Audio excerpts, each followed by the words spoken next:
Now we're officially streaming. Hello, anybody who's actually catching the stream when we're first starting. Just sending the link to someone. Cool. Let me just tell them. Stream is up in the group. Who's joining us?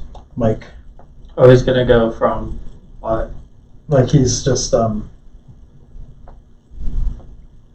he's driving, but when he's not, doesn't have a ride, he's gonna be joining us, I guess. Okay. Right now we don't have any watchers, but that's cool.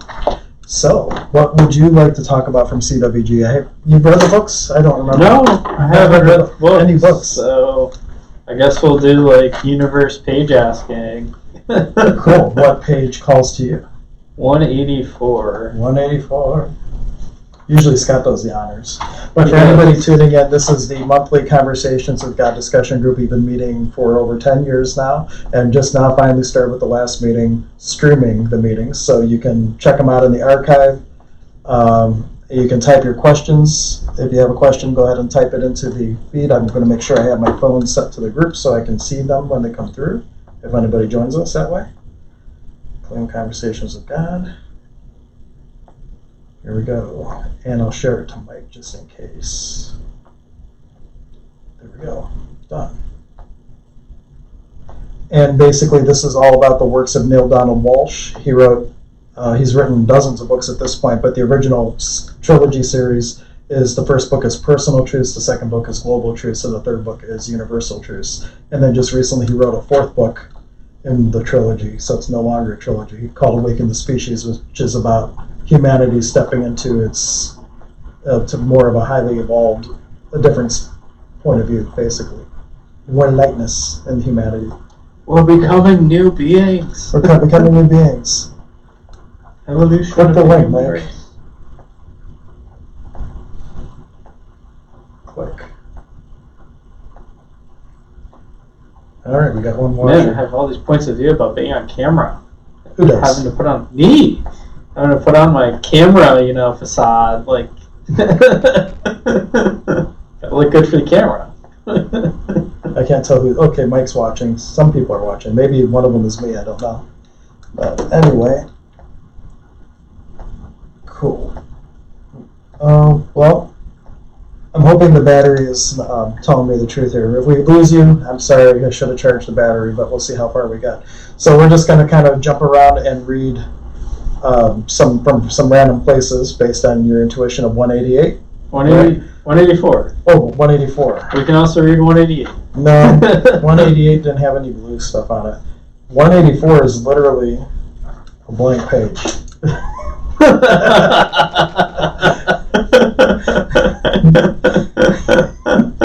But on the next page, it says, I think this is this is all because the book is just starting, maybe. Introduction to the 2003 edition. Yep. So we haven't even started the book. Pick another number. Which book number is this? This is all three books. Oh, it's all three books. Okay. Which one did we start? Which one? How did we get a blank page? Because it just happened to be like transitioning from one book to the other. Which book is it the start of? It's the start of book 2, the end of book 1. So the start of the global Yep. page? Well, let's do page 1. Okay. Well, page 1, let's do when they actually start the conversation instead of him giving the whole spiel. Let's do page 1 of, which is what? Yeah. Page 198. 198. Okay. So Neale says, our initial dialogue, God's in Mind, was concluded just a month ago. I assume this one will go just like the first. That is, I asked questions and God got answers. God answers. I guess I'll stop and ask God right now, God, is this how it's going to go? And God says yes. And Neale says, I thought so. Except that this book, I'll bring up subjects up myself without you asking. I didn't do that much in the first book, as you know. And Neale says, well, why are you adding the twist here? Because this book is being written at my request. I asked you here, just as you pointed out. The first book was a project you started by yourself. With the first book, we had an agenda. With this book, we have no agenda except to do my will. And Neale says, yes, that's correct. That, Neale, is a very good place to be. I hope you and the others will go to that place often. And Neale says, but I thought your will was my will. How can I not do your will if it's the same thing as mine?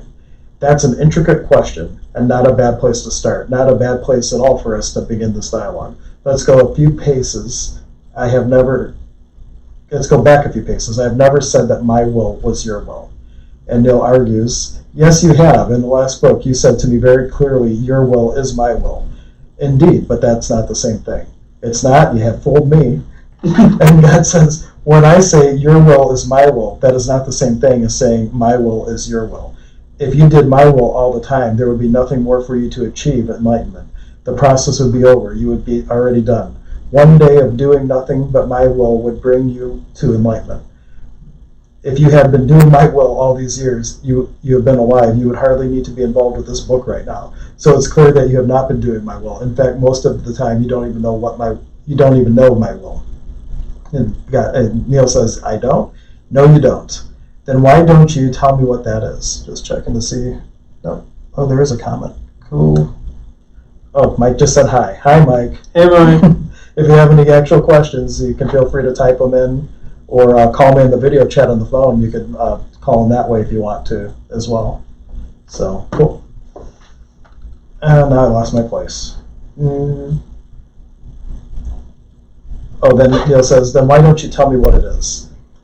And God replies, I do, you just don't listen. And when you do listen, you don't really hear. And when you do hear, you don't believe what you're hearing. And when you do believe what you're hearing, you don't follow instructions anyway. So to say that my will is your will is demonstratively accurate. On the other hand, your will is my will. First, because I know it. Second, because I accept it. Third, because I praise it. Fourth, because I love it. Fifth, because I own it and call it my own. This means that you have free will to do as you wish, and that I make your will mine through unconditional love. Now for my will to be yours, you would have to do the same. First, you would have to know it. Second, you would have to accept it. Third, you would have to praise it. Fourth, you would have to love it. And finally, you would have to call it your own. In the whole history of your race, only a few have ever done this consistently. A handful of others have done it nearly always. Many have done it a great deal. A whole slew of people have done it from time to time, and virtually everyone has done it on rare occasions, although some have never done it at all. And then Neil, of course, has to ask, what category am I in? Does it matter which category you're in? Category you want to be in from now on? Isn't that the pertinent question? Yes. And your answer? I'd like to be in the first category, to know your will and all the time. That's laudable, commendable, and probably impossible, is God's response. Why? Because you have far too much growing to do before you can claim it. Yet I tell you this, you could claim that. You could move to godhood at this instant if you chose to. Your growth needs not to take so much time. And Neil asks, well, why has it taken so much time? Indeed, why has it? What have you been waiting for? Surely you don't believe that it is I holding you back. No, it's clear that I'm holding myself back. Good clarity, that is the first step to mastery. I like to get to mastery. How can I do that? Keep reading this book. That's exactly where I'm taking you. So first, we'll pause for a moment. Any comments? Things to contribute? I love What? I'll go first. So I'll just kind of start where I start, which is like picking the blank page of this transition of the books. Yeah. Which has a bit of a connotation or correlation to my current state of being, where I've definitely transitioned in the last few months. And at the group reading at the fair, that I can't remember her name, did the group reading, and she kind of said, and summed everything up very neatly in like 3 words, because channeling is like the coolest thing. It's like, the last 6 months have been like all about you, and your whole life has like been about different other people's realities. So this 6 months has been like, I should back that up. It was like, it used to be hard to be me, and it like I couldn't figure it out. And then the last 6 months have been like me. Like I'm focused and I'm on me, and it's like a whole new like reality creation. Cool. So it's kind of neat that we picked that page. And then just before, when you're reading off the names of the books during the start, I was like, oh, it'd be really cool to like hear about the global shifting, because we talk about it in Access, and you look around and it's like things are moving, and it was like, behold, I picked the opener for the transition into the global book. So yeah, and that's what was you're cool. interested in. Book 4 really addresses that. I have not read it myself, but it's all about us stepping into that new point of view where we're actually functioning from a place of space versus limitation. Yeah, and like what when Neil's having his questions with God of like, like how can I be in that first group or so to say, I guess in my own, even like the last like 2 days, I've just had this like new sense of awareness around like just different topics that have come up, and I've just looked at it from such a new perspective, such a higher, I won't say higher, it's like it feels like you're taking a bird's eye view now. I got this like bird's eye view of like, I was watching this game where this guy's like doing a city building, and I'm like watching this city start and like grow out, and I'm like, that's actually how they build cities in places. Like, and just like getting this whole like basic stuff is like clicking that hadn't clicked in that way before. So kind of neat that it's kind of where Neil started this chapter of like, so how do I get to know you, God? Yeah, I bet you he's going to say it by making choices, but we'll see. Cool. Did you have anything to add? No, I had a thought, and then it was just like poof. I'm just waiting for it to come back. But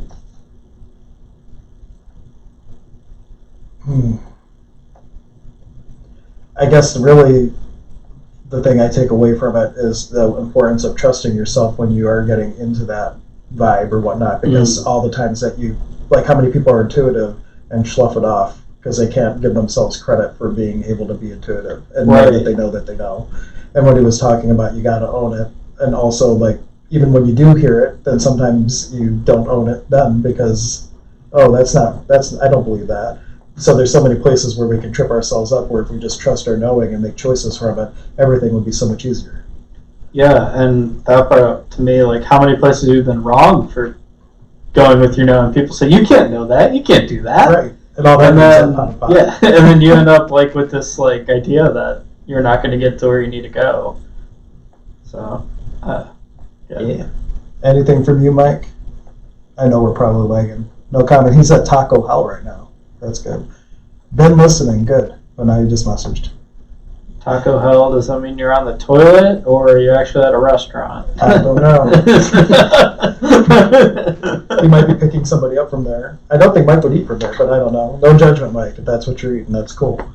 All right. So we're already on to chapter 2.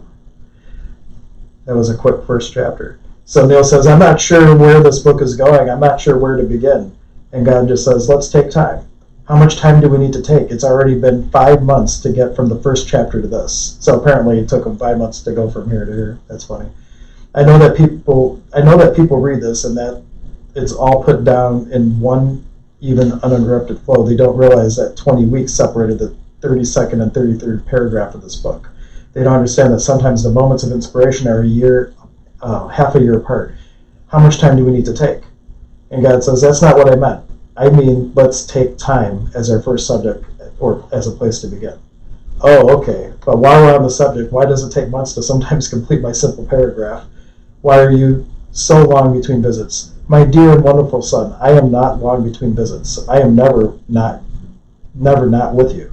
You simply do not always, you are simply not always aware, which is huge. That's all. So just being able to be aware or in the space to be able to receive your awareness. Like a lot of times we just put things off. And God says, or Neil says rather, why am I not aware of you if you're always here? Because your life gets caught up in other things. Let's face it, you've had a pretty busy 5 months. And Neil says, yes, I have. A lot's been going on. And God says, and you made these things more important than me. Actions speak louder than words, right? That doesn't feel like my truth, says Neil. I invite you to look at your actions. Oh, see, what a segue. Actions. You've been deeply involved in your physical life. I've read the book before. I have, but I haven't read it in years, so, like other than this one. You paid very little attention to your soul. It's been a challenging period. And God says, yes, all the more reason to have included your soul in the process. These past months would have gone much more smoothly with my help. So may I suggest that you don't lose contact? And Neil says, I try to stay close, but I seem to get lost and caught up, as you put it, in my own drama. And then sometimes I don't find time for you. I don't meditate. I don't pray. I certainly don't write. And God says, I know. It's the irony of life that when you need our connection the most, you step away from it. And how can I stop doing that? And God's answer, stop doing that. Reminds me of the Bob Newhart skit, Stop It. Have you watched that yet?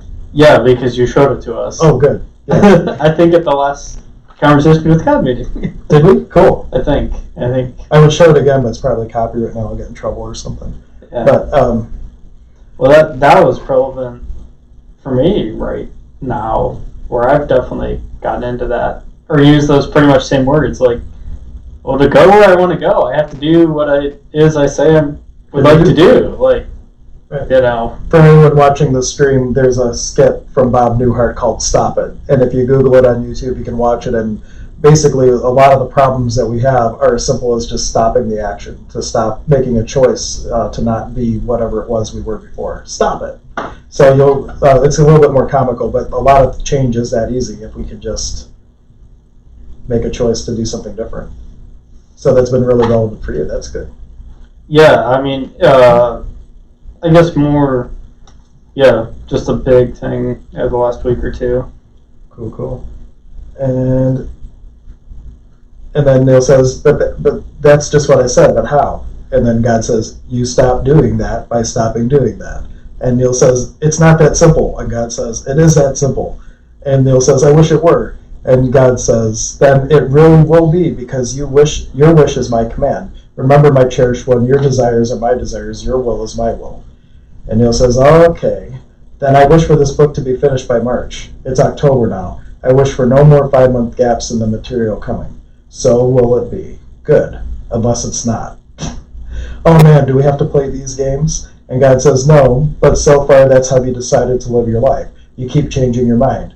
Remember, life is an ongoing process of creation. You are changing your reality every minute. The decision you make today is often not the choice you make tomorrow. Yet here is a secret of all masters. Keep choosing the same thing. And a distinction here, bringing a little bit of an access tool, is whenever you make a decision, you're stepping into conclusion and limitation. But when you make a choice and you just see what happens, you're keeping yourself in possibility instead of putting it in a box defining what it is that you're trying to do. And then go another play on that is make a choice to keep choosing. Right. Would be I'm going to keep choosing. Yeah, just keep choosing, and you choose things that are aligned. Like in Access, they'll give the questions. I love the way that they put it. What energy, space, and consciousness could I be to actualize blank in my life? And then throughout the day, if you stay in that question, you'll just notice things, or you'll be drawn to certain things, and you're following the energy, and you're just choosing whatever feels light in relation to that question. And the next thing you know, boom, it's actualized. Yeah, and to tie that into something I just picked up, 20 minutes ago, somebody in the Access group posted about money in action, money in action, yes, and how money follows joy. And there was a note that it is the action of joy is like what money follows. So just to tie it to that, actions speak louder than words. Mm-hmm. When you're being joyful, the action of joy is what can attract money. And I was like, that is pretty cool. That's pretty potent. Yeah. I like it too. Very cool. Just checking in. Oh, my little stream is gone. Somehow it got bumped. Uh-oh. Let me go back to it real quick. Create the post. There we go.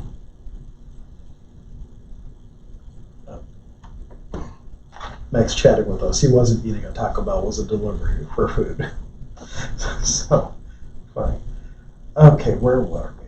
Dude, I thought you said he was at Taco Hell. He did say Taco Hell. He was making a spoof off of Taco Bell, I'm sure. Oh. But he was doing it for like a Grubhub delivery or something like that. Yeah, I was thinking he was saying he was at Taco Hell, thinking he had diarrhea from having tacos earlier today, and that was not the case. So let's see. keep choosing the same thing. And then Neil says over and over again, once is not enough. And God says over and over until your will is made manifest in your reality. For some that could take years, for some months, for others weeks, for those approaching mastery days, hours, or even minutes. For mastery's creation is instantaneous. You can tell you're on the way to mastery when you see the gap closing between willing and experiencing.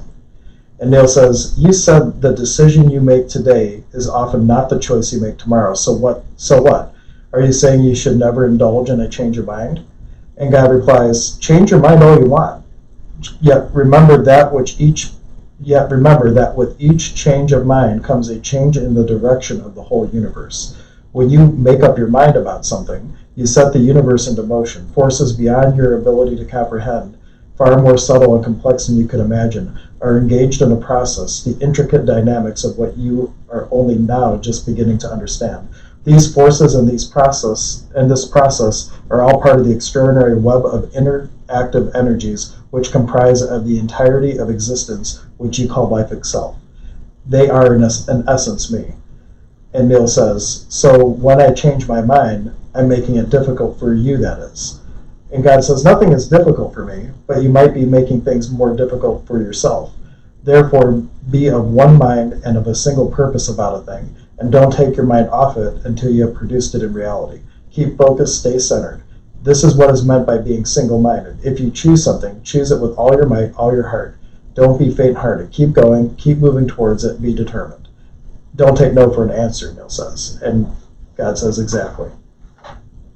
Which, that goes a long way. That's talking about congruency, too. Like you choose something and you throw everything into it. Mm-hmm. And I wanted to bring that into a modern example, like recently. You got to go pop culture a little bit. Got to talk about sport ball. Oh, talk about basketball briefly. Hope I can follow you. Yeah, I'll keep it pretty high level, where it's like the NBA, the National Basketball Association, the players are now choosing to leverage their capacity as very good basketball players to get out of their contracts earlier. And you're seeing this impact of like this old thinking that once you commit to a contract, you're stuck. And what you see these players now are doing, like, well, no, I know I said I wanted this here like 4 years ago, but now it's 2 years later and I would like to choose something different. So they're choosing it because they can. So they're kind of changing directions even in these contract situations, which is kind of fascinating to watch. Just from I'd say from an energetic standpoint of going like, hey, they're just choosing in their single-minded list where they chose what they chose, and now they're choosing again because they have a new awareness that they'd like to choose something different, right? Because things change. So it was just interesting, at least to me. And maybe if anybody watches the recording. Yeah. Neil actually has a book called When Everything Changes, Change Everything. And it's all about as things change, then you're changing what you're choosing too. So, but no, that doesn't feel right. Things can be changing, but you can still just keep determined and focusing on what you're choosing to actualize.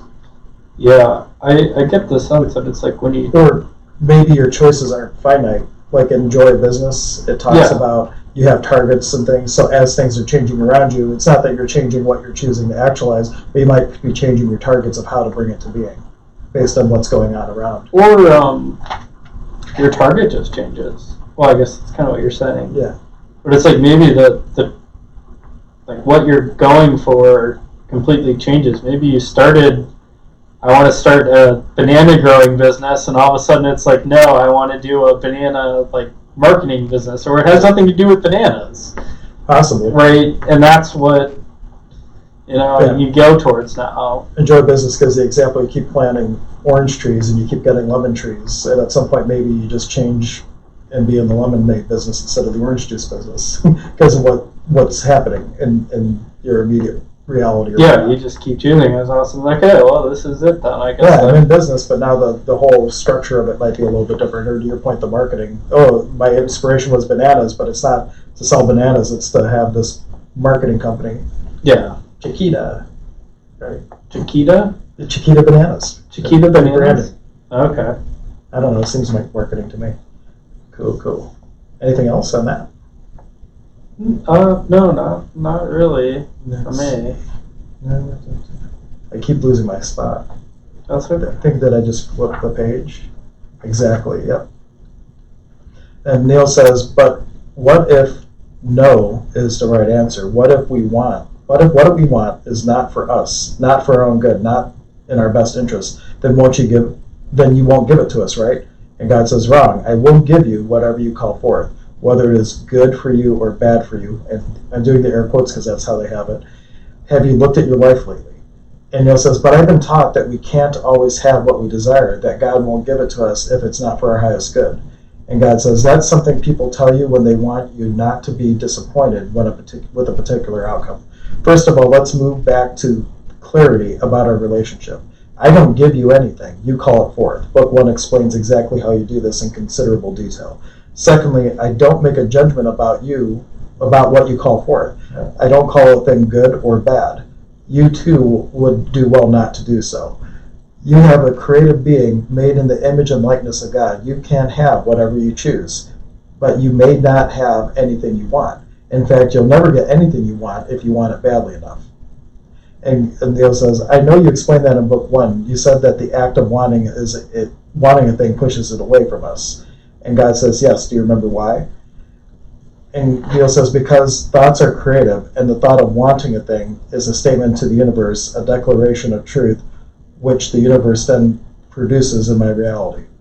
And God says, precisely, exactly, you have learned. You do understand. That's great. Yes, that's how it works. The moment you say, I want something, the universe says, indeed you do. And it gives you the precise experience, the experience of wanting it. Whatever you put, well, just to go along with this wanting, in Access they teach that the word want means to lack. And so when you say, I want money, just to give another example why that would push it away, you're actually saying, I lack money, or I lack whatever. So wanting and lacking are interchangeable. Maybe another parallel way that maybe works a little different, because money's got so much charge to it in many other ways than that, but like, I want a great life. Kind of leaves you with that, you keep, okay, here's what it's like to want a great life. Or I want the perfect relationship, and every relationship is a train wreck. And then, perfect's got its own. Perfect has its own too. True. Yeah. And the thing with perfect, if you decide anything is perfect, it's a trap, because the second that they do something that isn't perfect, you either have to make yourself wrong, or you have to not see what isn't perfect anymore. Yeah, you have to see the imperfections. And people will stay locked in relationships much longer because they've decided that it's the perfect person for me, but in reality then they're not looking at all the stuff that they would be aware of if they hadn't made the decision and conclusion that they're perfect. And if we take what God's talking about for a second in that context, is that he would just look at everything, right, regardless of what it is. So when Neil says I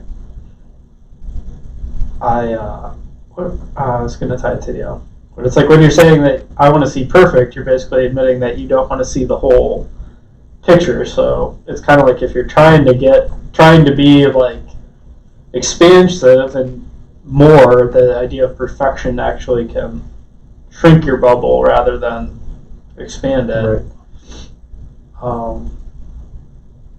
That one I kind of went. No, that's fine. Lost my train of thought. I think it was a good train of thought while you had it. Yeah. Well, the other one that was there was the instead of wanting, just saying the things like, "I'll take that. I'll have some of that." Yep. I wonder what it would like, or I wonder what it would like to have that. You like to have that. Putting a more generative wording to it instead of want.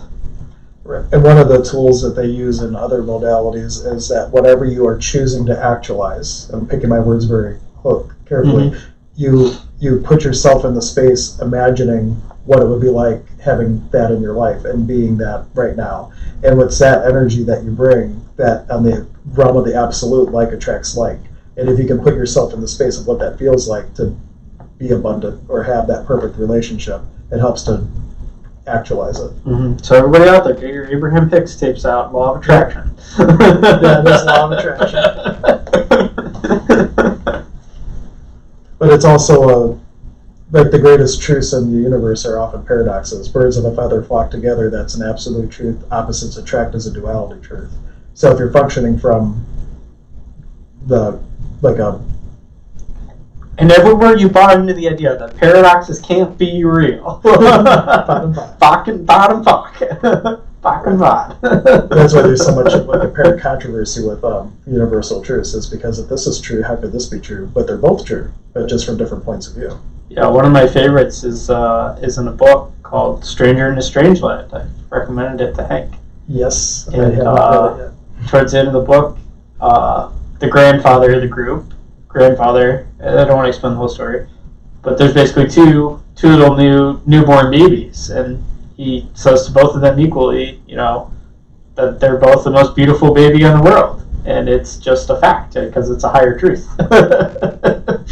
So, very cool. While we're talking about the higher truth. I like higher truths. But the truth is that there is no truth and there just is. And we label things and create truth or not truth. Right? Is that an untruth?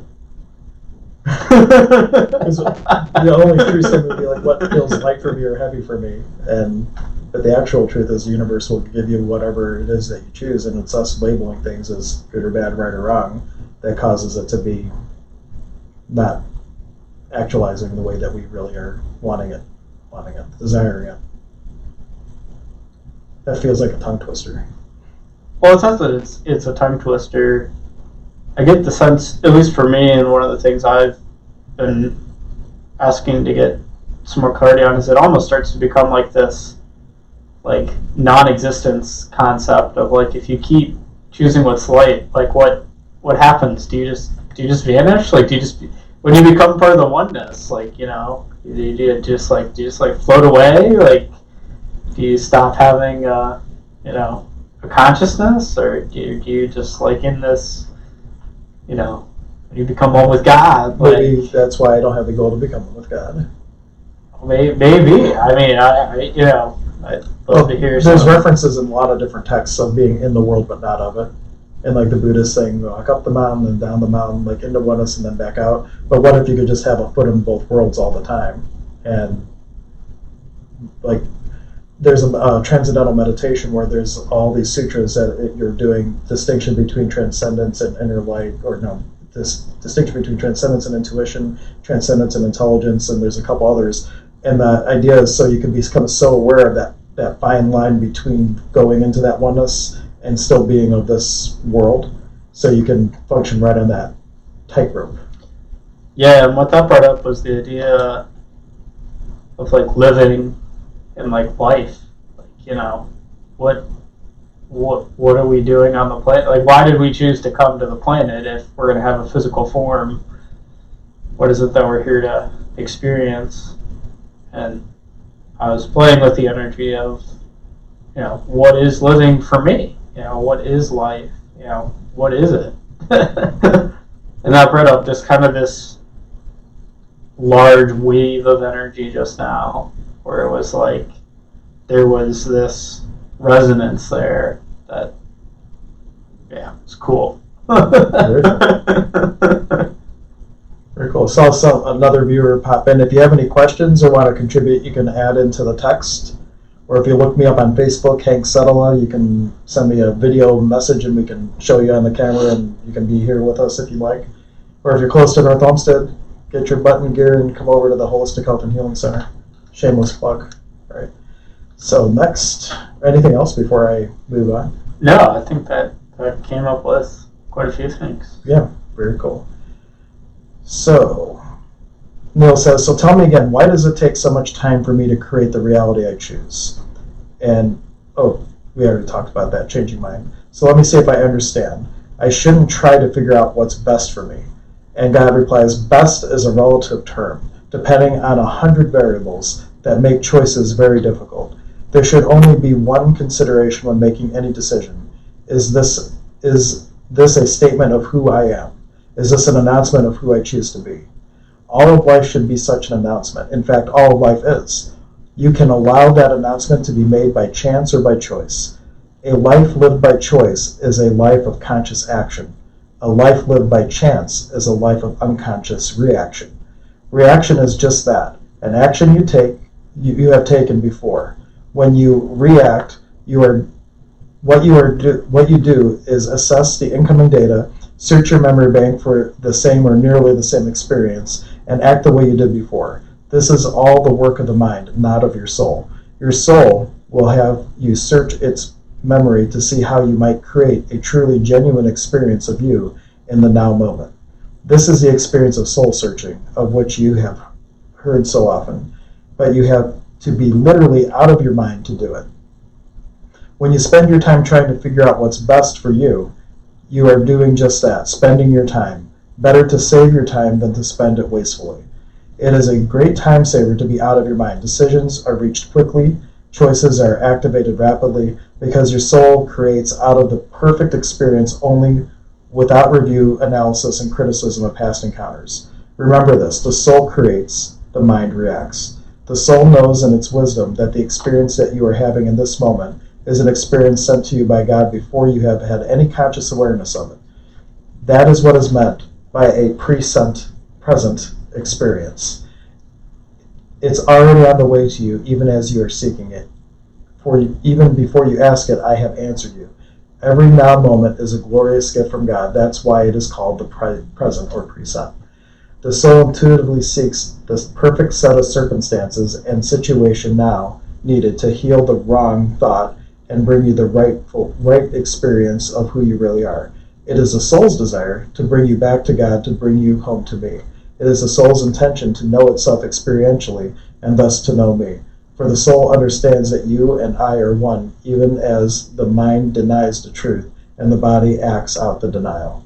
Therefore, in moments of great decision, be out of your mind and do some soul searching instead.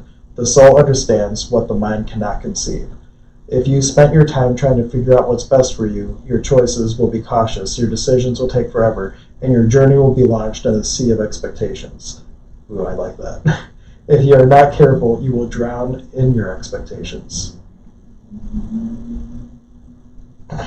That's a bookmarker. That is Dog Year the Page. Page 200. Yeah, in the trilogy book, this is in book 2, part of chapter 2. It's on page 206 if you get the trilogy book. I don't know what page if you just had the regular book. But it's just a couple pages into the beginning of the second chapter. Yeah. So how many of us do that? Yeah.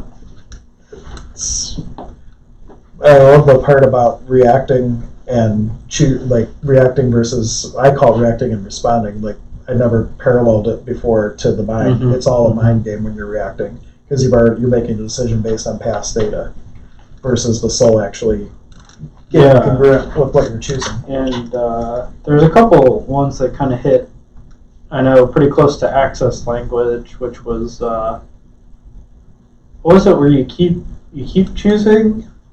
That was before, like, you keep choosing, you're consistent. No, there's with your something choice. in this one. Really? I think it's on the previous page though. Let's see. Who do I choose to be? It was probably that. A life is lived by choice. A life lived by choice is a life of conscious action. A life lived by chance is a life of unconscious reaction. Is that it? No, I think it was after that.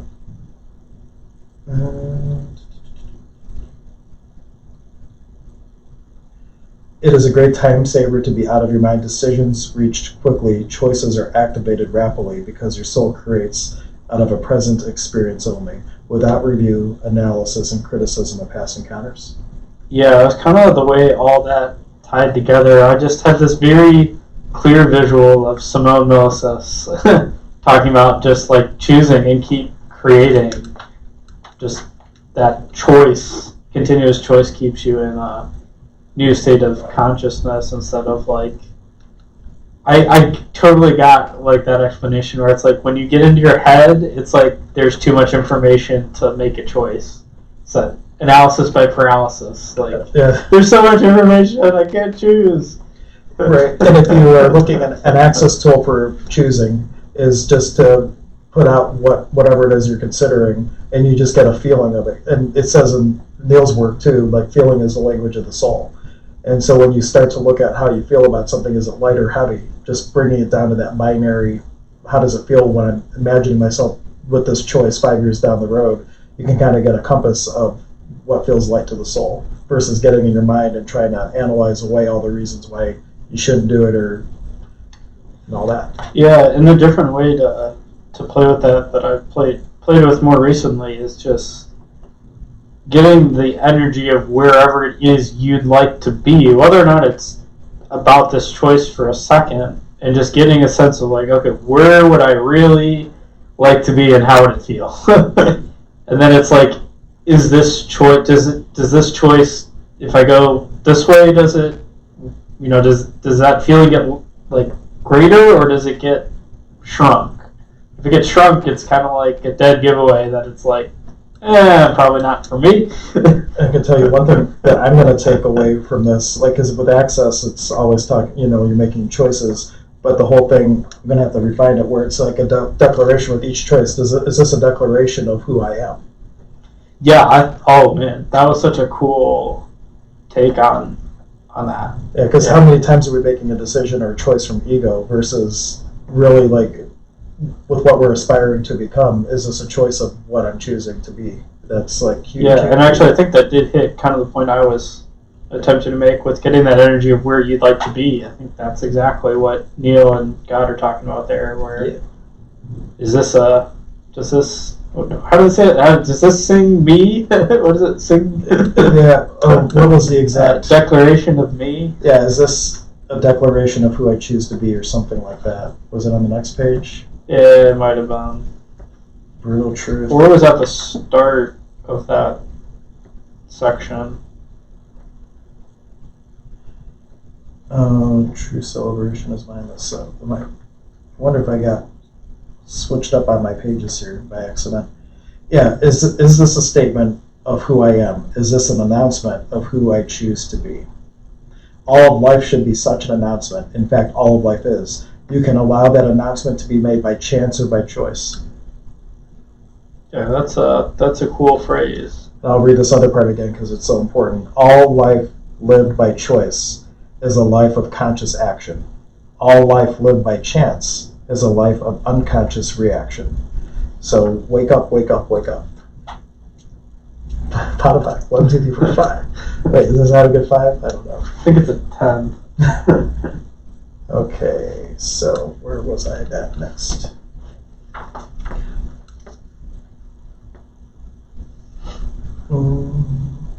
Okay, so Neil says, "Phew, that was quite an answer," which we just talked about too. But how do I listen to my soul? How do I know what I'm hearing? And God says, the soul speaks to you in feelings. Listen to your feelings. Follow your feelings. Honor your feelings. And Neil says, why does it seem to me that honoring my feelings is precisely what has caused me to get into trouble in the first place? And God says, because you have labeled growth as trouble and standing still safe. I tell you this, your feelings will never get you into trouble because your feelings are your truth. Your truth. Let me emphasize that. If you want to live a life where you never follow your feelings, but where every feeling is filtered through the machinery of your mind, go right ahead. Make your decisions based on your mind's analysis of the situation, but don't look for joy in such mechanics, nor for celebration of who you truly are. Remember this, true celebration is mindless. If you listen to your soul, you will know what is best for you, because what is best for you is what is true for you. When you act only out of what is true for you, you speed your way down the path. When you create an experience based on your now truth, rather than react to an experience based on a past truth, you produce a new you. Ooh, I like that. I'm going to read that again. When you act only out of what is true for you, you speed your way down the path. When you create an experience based on your now truth, rather than react to an experience based on a past truth, you produce a new you. Why does it take so much time to create the reality you choose? This is why. Because you have not been living your truth. Know the truth, and all the truth shall set you free. Yet, once you come to know your truth, don't keep changing your mind about it. This is your mind trying to figure out what's best. Stop it. Get out of your mind. Go back to your senses. This is what is meant by get back to your senses. It is a returning to how you feel, not how you think. Your thoughts are just that, thoughts. Mental constructions, made-up creations of your mind. But your feelings, now they are real. Feelings are the language of the soul, and your soul is your truth. There. Now, doesn't that tie it all together for you? How about that? How about that? How does it get any better than that? What else is possible? But that one part really just struck, like when you're like how oftentimes when you are getting in your mind, you're comparing it to past data. You're fragmented in terms of a being because part of you is in the past instead of being in the present and having the awareness of in this moment what's going to create the greatest possibility for you. Yeah, and to pick out the access tools, those are the reference points, I think. All the reference points you've put in the past is, oh, well, this is this thing that I had happen, and I have to cling on to that. And it's like the longer you cling on to this thing that happened as your reference point, you can't actually get to choose the thing that'll create your... And for anybody watching the video, we're referencing access consciousness a lot. We focus in the center especially around a lot of the access concepts. It's called access consciousness. And we have a monthly bar share where you can come and experience one of the modalities. And we have classes including a foundation starting tomorrow, which is like a 4-day workshop. And it's just a lot of different tools to get to the root of where we are trapped into these fixed points of view based on past experiences and letting go of that in order to step into new possibility. Yeah. Just to give you a little bit of an access explanation, and the definition of consciousness for them is awareness of everything in the absence of judgment. So it's total allowance of everything that is in the absence of judging anything about it, one way or the other. And the tools are really about getting to the root of what it is that's inhibiting you from changing into being something greater. And you probably aren't coming to these kinds of talks if you didn't have this sense of that you probably want somewhere, somehow, something a little bit more. Right. So the access tools are just really good, really good current, verbiage of some of the stuff that... and it's great to see some of the parallels with what he wrote back in 1990, whatever it was. And, well, Access has been around that long, too, actually. Yeah, the start of Access was right around the same time as when Neil was writing his books. What isn't that a coincidence? Well, Neil even said, or God said in one of the books, that all this information was coming through to the planet and through different people, and he's just one of the people who actually started writing about it.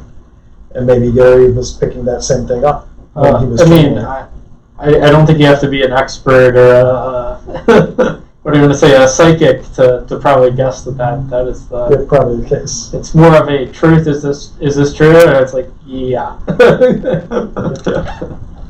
Let's see. Anything else on that? That just whole topic was just... There's so much expansive language in that whole block. Reminder, I think it would be really cool to sit down and just read through the reference materials one day. It will take weeks and months, but we should do it. Oh yeah, we should ask if anybody's interested in doing that on a monthly, weekly, bi-weekly, tri-monthly. Depends on how quickly we want to get through it. Every fifth full moon. There's thousands and thousands of clearings. Every ninth Sunday on leap years. Have you gotten them yourself yet? I haven't ordered the reference books. But that's just because the non-reference material kicks my butt. There you go. I wonder if something like that is allowed with as a taste of access if it was open to the public even, or if that's more just for bars people. I gotta think that's gotta be at least some people that have taken bars in the foundation probably. Probably. Well, I'll ask Heather tomorrow about that. Yeah. That would be a good question for her. So Neil says, does this mean we are to express any feeling no matter how negative or destructive? And God responds, feelings are neither negative nor destructive. They are simply truths. How you express those truths is what matters. When you express your truth with love, negativity and damaging results rarely occur. And when they do occur, it is usually because someone else has chosen to experience your truth in a negative or damaging way. In such case, there is probably nothing you could do to avoid that outcome.